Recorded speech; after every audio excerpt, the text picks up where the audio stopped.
It's time to accelerate. Hi, I'm your host, Andy Paul. Join me as I host conversations with the leading experts in sales, marketing, sales automation, sales process, leadership, management, training, coaching, any resource that I believe to help you accelerate the growth of your sales, your business, and most importantly, you. Hello, and welcome to Accelerate. I'm really looking forward to talking with my guest today. Joining me is Ralph Lentz, Chief Revenue Officer of Recurly, a leading subscription billing and management platform, and quite a bit more as we'll talk about. So Ralph, welcome to Accelerate.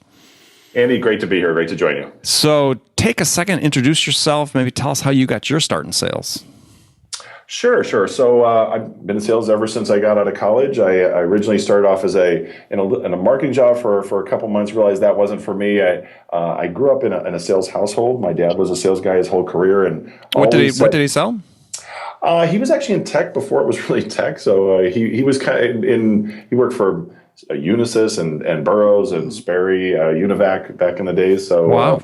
Selling tech before it was really, before tech was the thing it is today. It was interesting. I was just talking to someone 2 weeks ago. I was interviewing for the show, and they were saying that in their hiring process for sales candidates, that they found that the number one predictor of sales success is coming from a sales household.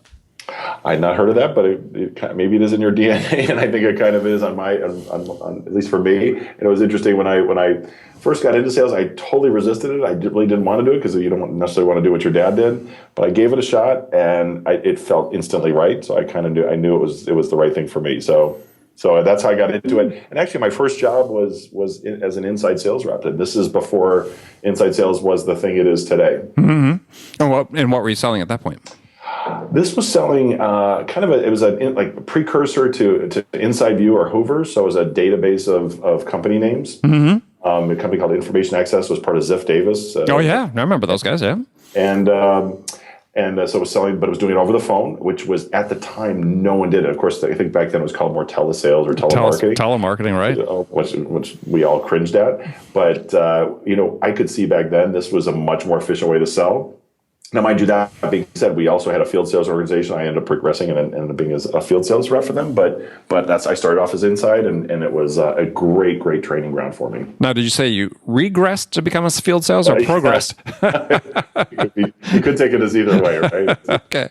Well, let's jump in and talk about subscription management because part of the reason I'm excited to talk about this is more and more of the way products are being priced these days and sold as subscription-based products. And it's not just software, as we're accustomed to thinking about, but a lot of other products coming. We're going to talk about that. And also, I think it is fundamentally transforming how we sell, much of how we sell. So I guess let's first talk about a little bit what Recurly does, and then move from there. We'll talk about why we see more products sort of adopting the subscription-based model. Sure. So Recurly is a SaaS-based platform that helps companies with subscription management. So companies that have a subscription model or are looking to get into a subscription model, we help provide and power their billing. Okay. So they don't need, and do they still need shopping cart and so on, or does it take the place of that, or? No, yeah, they would still need a shopping cart. This is just handling the billing as it pertains then also to things like a payment gateway. Right. So we'll sit on top of, there's companies like Stripe or Braintree, right, which are payment processors. Right. And then we sit on them and be able to power their billing. So this is, when you, and it's interesting, and for those of you that even in the on-premise software or hardware world where you talk about maintenance contracts, so dealing with anything where you have any sort of recurring payment, it's a really tough problem to solve. And most people think, I can build that myself. And they go down the road, they start building it, and they go, this is harder because, what if a customer wants to upgrade or downgrade? What if they want to add new products and then they want to co-term things? What if they want to add discounts in there? That level of complexity is something that normal billing systems like a QuickBooks or NetSuite or Oracle, they're not going to handle those natively out of the box. And so this is a very specific thing that we do, and we do it better than anybody else. And it's a really tough problem to solve. We've made it really easy to do. Got it. And then you provide the interfaces to all those other applications. You talk about the ERP systems and so on.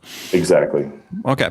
So we're going to come back and talk a little bit more of that. But in the meantime, let's talk about subscription-based products. I mean, most of us see this with software, the software as a service, the sort of in the tech world sort of driving, going from an on-premise license to and from seat-based to more subscription-based. But what else is happening that you're seeing out there than other industries that are really adopting this and embracing the subscription model? Right. So a lot of the OTT companies, so over-the-top type companies that are doing streaming, any sort of streaming media, are going to be large subscription companies. So if you think of Sling, which is a division of Dish Network, so Dish Network is of course we all know them, and that the Dish business is not necessarily their strongest business, but their Sling, they acquired Sling, and Sling is. Right. Is growing incredibly, just to taken off incredibly, and so we power the billing for them. So it's a recurring billing. It could be a monthly, annual subscription that they have. And in that same space, like CBS Interactive is a customer of ours. So if you think about CBS All Access or ESPN, Showtime, all those different brands allow you to subscribe on a monthly, annual basis.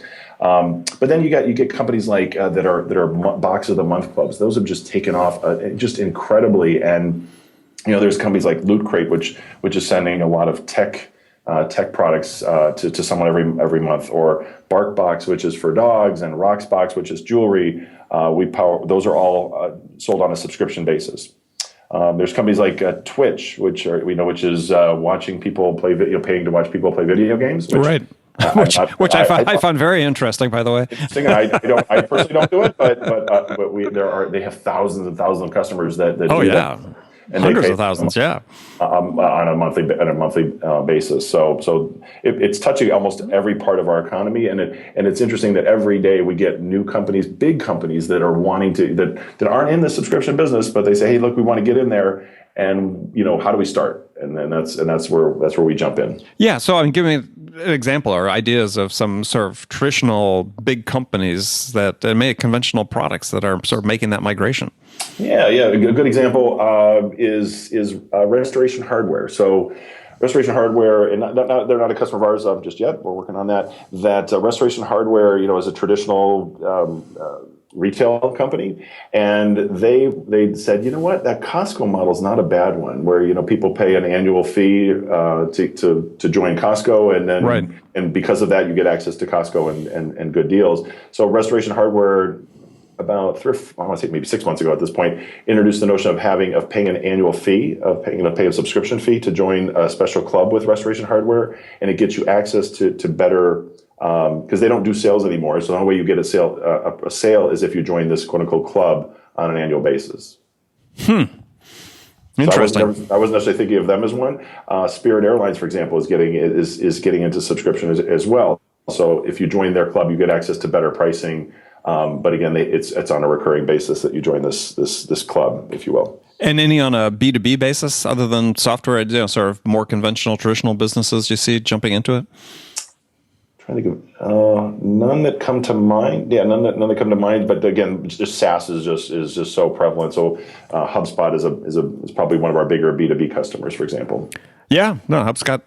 Yeah, I've been a customer for HubSpot. So, and as are we. Yes. Yeah. So, all right. So to get into that business, somebody essentially needs to have a service component to their business, but you said the example before is you got companies that have their service marketing that really need an application like Recurly to help them manage. Because one thing you talk about in your literature is that you really recover lost revenue, and I found that very interesting. If you may tell people a little bit about that.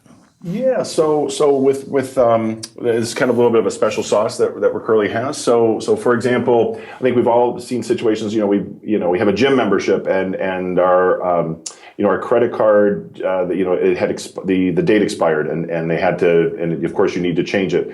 Well, the way that we have, there's certain technology that we have access to and that we've developed, like we call Account Updater, as well as some retry logic that we have that allows us to kind of behind the scenes to help merchants so that they can kind of guess, if you will, or just sort of, because we have access to, we've worked with thousands of customers and millions of different credit cards and different banks, that we understand how they may change those expiration dates. So we kind of automatically retried a lot of those cards for them, doing different using different algorithms. And as such, we'll recover anywhere usually between 5 and 10%. It could be upwards of 15% of revenue that the company would literally not have gotten if it weren't for our retry logic. And these are cards that seemingly that you have on file that seemingly, or maybe not even on file, but that seemingly have perfectly valid data on them.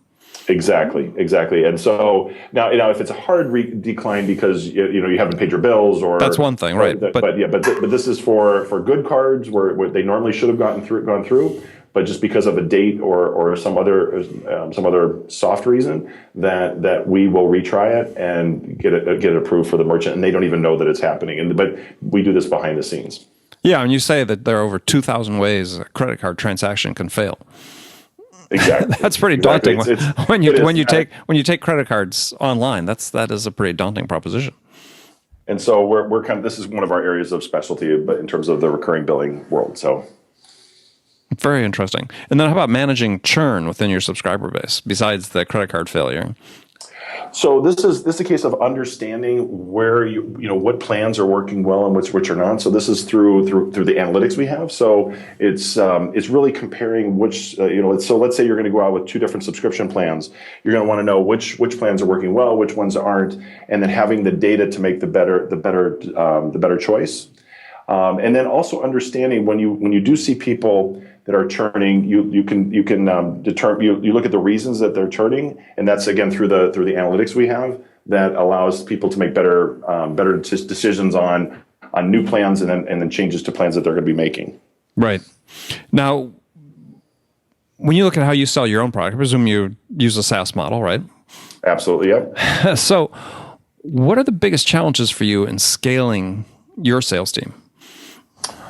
Oh, so we are similar to the way I like to look at the way we're approaching the market, similar to the way Salesforce started. So, when you think back on Salesforce, which was 17, 18 years ago, they were an SMB type of model that eventually kind of went up market, and we're very much the same way. And if you remember back in the day, the Salesforce was going up against Siebel and Oracle as the big on-premise CRM solutions. And you think back to the year 2000, and was there any company bigger than Siebel at that time, or one of the bigger companies than Siebel? And you never thought, this little company that Salesforce is ever going to overtake that. And look what happened today. I kind of look at us as the same way. So we started off as a solution for very small companies, and that's we start with mom and pop shops of developers that just needed to add recurring billing functionality. And as such, we've landed some really good names along the way. So like I mentioned, Sling, HubSpot, CBS, Twitch, Zillow, BarkBox, great names that are customers of ours that have kind of grown up with us. And so we're at the point where we have the functionality to deal with enterprise, to sell to enterprises and make them happy. And so now that's my mission is, we've been great for kind of SMB and small enterprise. Now we're going mid and large enterprise. And so now it's just getting people, I would say, to see us as that kind of solution. And that we're capable of handling that type of volume. So we're growing up in a sense. So what's that mean in terms of the composition of your sales team? So you still have your BDR, SDR teams. Now, do you have a sort of bifurcated account exec team? One's for a large enterprise, one for SMB, or how are you working that? Yeah. So when the company first started, because it was literally online sales, so there were no salespeople at all. As they kind of grew up, as we grew up to kind of the first level, we realized, as we get bigger, some people expect to talk to salespeople, but it was more of a sales, I would call sales assist mode, where it was kind of helping them through the buying process, not actually proactively selling. Right. To the point now, we have an SDR team that's segmented from inbound, and then the outbound SDRs are separated into kind of mid, more SMB, and then I have dedicated enterprise SDRs. And we've done the same thing with the sales team. So I have kind of three different levels of small, medium, large in terms of our sales team. So our first, we call our emerging business is very high volume, high velocity inside sales. Our medium, our kind of mid tier, if you will, is handling decent sized deals from anywhere from 10K to 100K, and then enterprise is above that. And so enterprise for us is any deal above 100K. Got it. And, in terms of hiring your SDRs, what are you seeing as sort of the key for you? Because one of the things that's been fairly consistent with people that we've interviewed over the year here is that That's a big challenge to find the right people that can come in, fit in, stick, do handle the level of pressure and activity that's expected. Right. So one of the things that we're looking for is someone that either, again, I'm looking for not necessarily right out of college. So I'm looking for someone with some experience and shown some sort of interest in being in sales and some success in sales. And then with a desire to have a training ground and then a career path within Recurly. So the idea is that we bring them in, train them up in the SDR organization, then convert them and promote them over into the sales organization. But that being said, so the type of person I'm looking for is, I generally think of as more of a bit of a complex thinker, but someone also that is very organized, someone that has great energy, and that also that's been, I like people that have played team sports within college, because I like that competitive spirit, competitive drive. So kind of putting all that together. A lot of our hires, both in the sales role, the AE role, as well as SDR, have come from referrals. And so we've almost don't even have to go out very often for, beyond that, because our referral base has been absolutely phenomenal within this company, which is awesome. So what do you use as a handoff point between your SDR team and your account execs? When you say handoff, what? I mean, are they trying to sell a demo, a meeting, or a conversation? Oh, right. Yeah, it's a demo. So we're trying to get them just to want to learn more and have a demo of the product. Because for us, a demo is pretty powerful, and so if we can get them in front of a sales rep to do that demo, and but at the same time we also make sure they have discovery and they fit basic criteria. Of course, they have to be a subscription business. And they're willing to take that demo. That's the criteria. We're not, we don't have. We started off when I first started joining here as pretty strict criteria, and that wasn't really helpful for us. We found that we're actually probably missing some good opportunities, so we cut back on the criteria, open up the spigot, if you will, to have a little more deals flow through the pipeline. So, what level of qualification do you expect your SDRs to get to then with the new prospects? So with inbound, we're going to be a little higher in the sense that we want to make sure that someone has a subscription business, willing to take a demo, but also is kind of in the market or is actively looking for something. And then if it's an outbound, we're not going to be quite so stringent, because outbound leads are hard to get in the first place. So they're more just, are you willing to have a conversation? Are you willing to see a demo of the product? And by the way, do you have a subscription business? Okay. So further qualification beyond that goes to the account execs. Exactly. Okay. Exactly. We're not going to, I don't want to keep it too stringent, because right now we're also, since I've been with the company 6 months at this point, and we're still trying to build more and more pipeline. And so I'm keeping the criteria probably a little on the easier side, and then build it up, and then we'll probably turn down the spigot a little bit as we get further into our understanding our qualification. Yeah. Well, so one of the things that seems to be the case with a lot of sales companies is that maybe just too much in their pipeline. I mean, because the close rates, at least the average industry close rates, seem to be relatively low compared to sort of conventional B2B field sales. So you don't see that as a problem with getting too much into your pipeline? No, we've actually had, and I think this goes to, again, to have a really nice product that's very demoable, and also we have a free trial that anyone can sign up for as well. Our close rates have been in the 30% range, so we've actually been higher than average. Yeah, it's been. That's why I say I'm not going to turn it off just yet, because we've been pretty good. But I think that's, again, a testimony to we have a good demo, and then we have a good reputation for the companies we've been trying to go after. I was at the SaaStr event back in February here in San Francisco, and that's geared towards a lot of our types of customers. And I just walking around the event, people would see my badge and I'd say, "Oh, you're with Recurly?" He goes, "I'm a customer. I love you guys. I've never been with a company, especially tech companies. A lot of times people, "Oh, I hate you guys. I hate that software." I've never been with a company where people go, "Oh, I love you. I love you guys. I love your company. I love your support." And I walked out there going, being very proud. And I think that reputation helps my sales team as well. Okay. So with your ideal client profile, is there a certain transaction volume that makes it more worthwhile? We do both B2B and B2C. B2B tends to be lower transaction amounts. So it's not really tied to transaction amounts, but we do handle, especially compared to our competition, there's a company called JibJab. I don't know if you know JibJab at all. I've heard the name. They do, if you go online and like you want to put yourself in a little animated GIF. Right. Oh, right.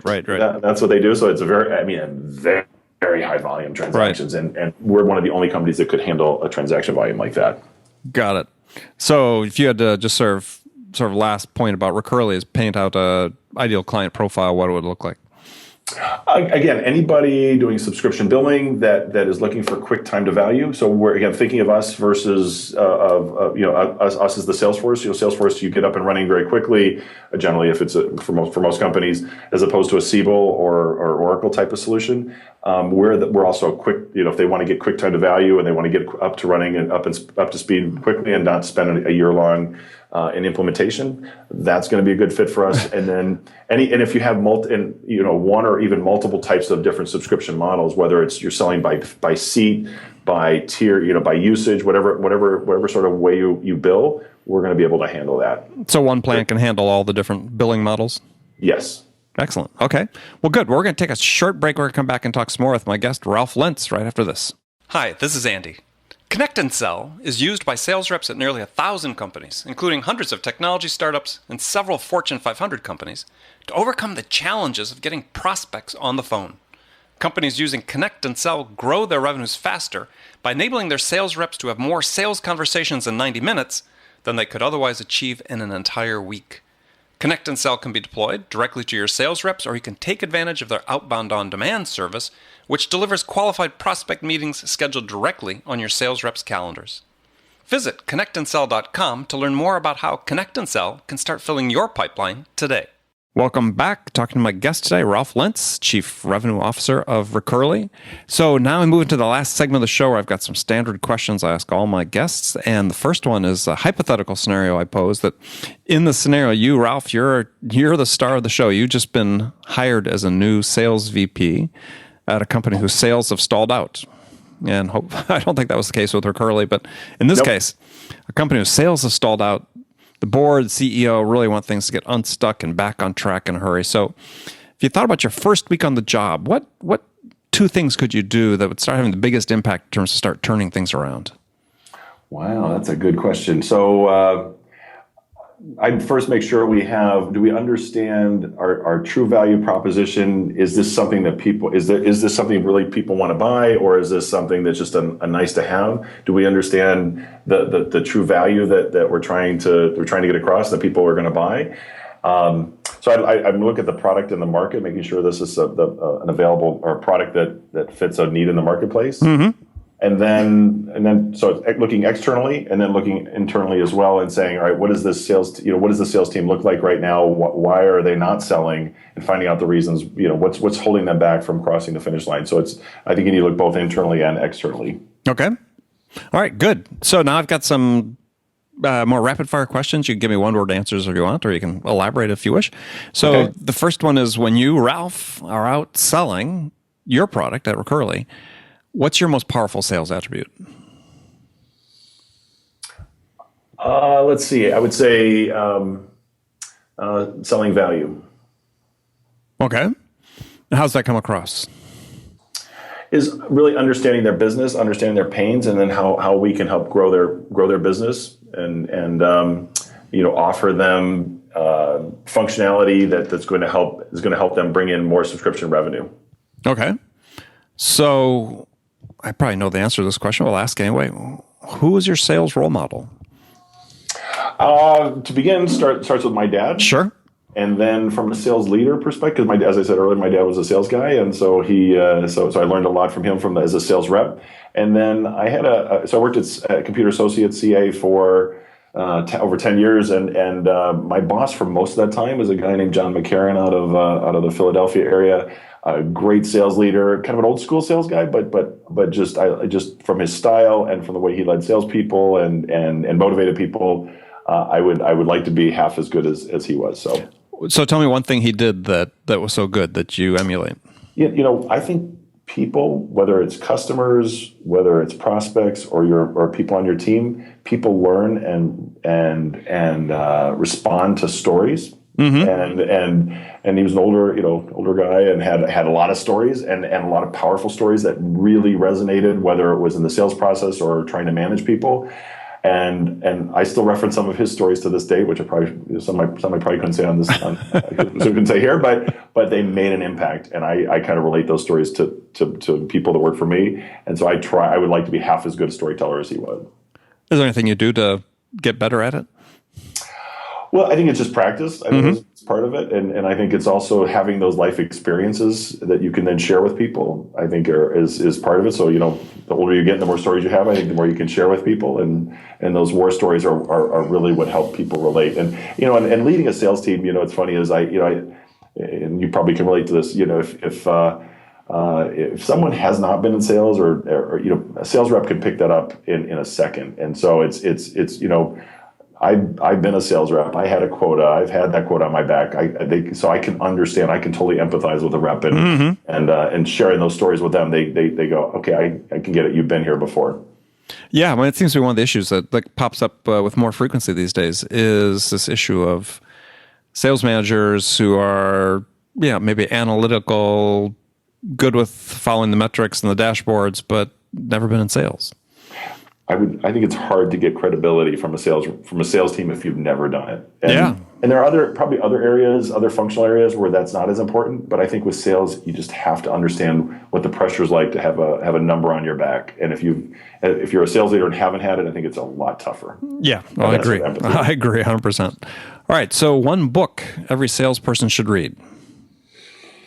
Right now, again, it's probably an obvious one, but I think Challenger Sale is hugely important. And what did you like about the Challenger Sale? Just the whole notion that the way people are going to, the way people buy nowadays is they do all their research before they come to you. So if you remember the role of a sales rep when probably you and I started, what part of it was to educate people. Sure. Now people are getting educated themselves, which means they come with a bias, and because they come with that bias, you have to challenge their way of thinking, because especially if they've been reading all the materials from one of your competitors and they're going to have that automatic bias built in, you got to reorient their way of thinking. Now in some ways we've been doing Challenger Sale for far longer than before that book came out, but I like the way they've kind of crystallized it and try to get people to think in that way, because I think for any rep going forward, we have to be Challenger-esque in the way we do things. Okay. Good answer. So last question for you, tough one of the day, is what music is on your playlist right now? Oh, this is something I should admit in public. I'm actually a classic rock guy, even though I do have some pretty obscure things, but I'm a classic rock guy. So it'd be Journey, Van Halen, Fleetwood Mac, anything classic rock. So what's the obscure things? Should I admit that I have ABBA on there too? That's not obscure. No, but maybe to this generation. But. Yeah, there we go. Well, good. Well, Ralph, thanks for joining me today. How can people find out more about Recurly? You can go to recurly.com, or you feel free to you can email me at rlentz@recurly.com, LENTZ. Excellent. Okay. Well, thanks again for being on the show. Andy, great to talk with you. And remember, my pleasure. And remember, friends, make it a part of your day every day to deliberately learn something new to help you accelerate your success. And one easy way to do that is to make this podcast accelerate a part of your daily routine, whether you listen on your commute, in the gym, or as part of your morning sales meeting. That way you won't miss any of my conversations with top business experts like my guest today, Ralph Lentz, who shared his expertise about how to accelerate the growth of your business. So thanks for joining me. Until next time, this is Andy Paul. Good selling, everyone. Thanks for listening to the show. If you like what you heard and want to make sure you don't miss any upcoming episodes, please subscribe to this podcast on iTunes or Stitcher.com.